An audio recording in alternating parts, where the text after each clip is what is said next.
अगर अपनी आंखों से न देखें तो यकीन करना मुश्किल है कि सामने पड़े ये पुराने कबाड़ हो चुके रेल के पहिए एक दिन खाने बनाने वाली मशीन का हिस्सा बन जाएंगे। यह कहानी है पाकिस्तान की एक ऐसी वर्कशॉप की जहां आटे की मशीन के रोलर ड्रम बनाए जाते हैं।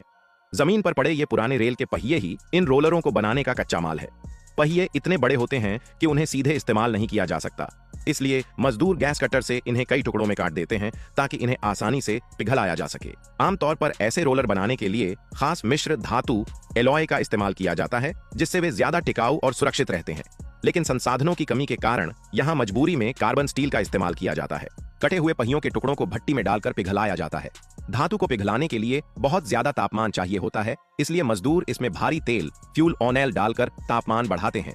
इसी दौरान दूसरी तरफ कुछ मजदूर ढलाई के लिए सांचा मोल्ड तैयार करते हैं ताकि पिघला हुआ लोहा सांचे से चिपके नहीं। उसके अंदर बराबर मात्रा में मिट्टी और रेत की एक परत लगाई जाती है। जब सांचा तैयार हो जाता है तो उसे इंजन की मदद से घुमाया जाता है। उसी समय पिघला हुआ लोहा उसमें डाला जाता है। घूमने की वजह से पैदा होने वाली केंद्राभिमुख बल सेंट्रीफ्यूगल फोर्स के कारण रोलर अंदर से खोखला बनता है। जब लोहा ठंडा होकर जम जाता है तो उसे बाहर निकालकर ठंडा होने के लिए रख दिया जाता है। ठंडा होने के बाद इस कच्चे रोलर को लेथ मशीन पर चढ़ाया जाता है, जहां उसका अतिरिक्त हिस्सा काटकर साफ किया जाता है और उसकी लंबाई सही की जाती है।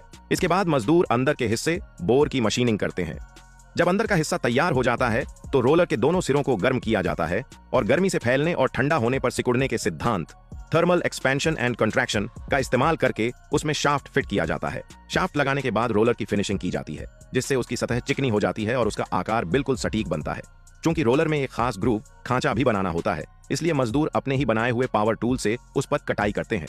सच में इनकी जुगाड़ और सोच काबिले तारीफ है। आखिर में सबसे महत्वपूर्ण प्रक्रिया होती है लकीरें ग्रूव्स बनाना, जिसे लार्सिंग या ड्राइंग कहा जाता है। यही प्रक्रिया तय करती है कि आगे चलकर यह रोलर कितना अच्छा आटा तैयार करेगा। जब यह पूरी प्रक्रिया खत्म होती है तो एक साधारण सा दिखने वाला रोलर तैयार हो जाता है, लेकिन इसके पीछे छिपी मेहनत और हुनर सच में हैरान कर देने वाला होता है।